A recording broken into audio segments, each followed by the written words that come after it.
ഇൻസ്റ്റഗ്രാമിലും യൂട്യൂബിലൊക്കെ ട്രെൻഡിങ് ആയിക്കൊണ്ടിരിക്കുന്ന ഒരു ഐറ്റമാണല്ലേ ഈ ഒരു കുറുകുകാരുടെ സ്വന്തം പാപ്പുട്ട്. അപ്പോൾ അത് കാണുമ്പോഴൊക്കെ വിചാരിക്കും എന്തായാലും ഒന്ന് ഉണ്ടാക്കി നോക്കണമെന്ന്. അപ്പോൾ തലേന്ന് രാത്രി നല്ലൊരു ബീഫ് കറി വെച്ചപ്പോൾ വിചാരിച്ചു നാളെ രാവിലെ എന്തായാലും പാപ്പുട്ട് റെഡിയാക്കാമെന്ന്.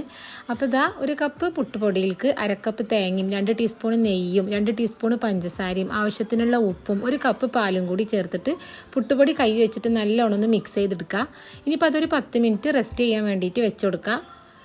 കുഴച്ചെടുക്കുമ്പോൾ 2 ടേബിൾ സ്പൂൺ പാൽപ്പൊടിയും കൂടി ചേർത്തിട്ട് നല്ലോണം ഒന്ന് മിക്സ് ചെയ്തിട്ട് നമ്മൾ ഏത് പാത്രത്തിലാണോ ഇത് സ്റ്റീം ചെയ്തെടുക്കുന്നത് അതിൽ കുറച്ച് നെയ്യും കൂടി തടവിയിട്ട് ഇതുപോലെ ഒന്ന് പ്രസ് ചെയ്തിട്ട് വെച്ച് കൊടുക്കുക. മേലെ കുറച്ച് എക്സ്ട്രാ തേങ്ങയും കൂടി ചേർത്ത് കൊടുക്കുക കേട്ടോ. ഇനിയിപ്പോൾ അതൊരു 10 മിനിറ്റ് ആവിയിൽ വേവിച്ചെടുക്കുക. അപ്പോൾ ഇതാ നല്ല സിമ്പിളായിട്ട് റെഡിയാക്കി എടുക്കാൻ പറ്റിയിട്ടുള്ള കുറുകാരുടെ സ്വന്തം പാപ്പുട്ട് ഇതാ റെഡിയായി. അപ്പോൾ ബീഫ് കറി കൂട്ടി കഴിക്കാനും നല്ല അടിപൊളി കോമ്പിനേഷനാണ് കേട്ടോ.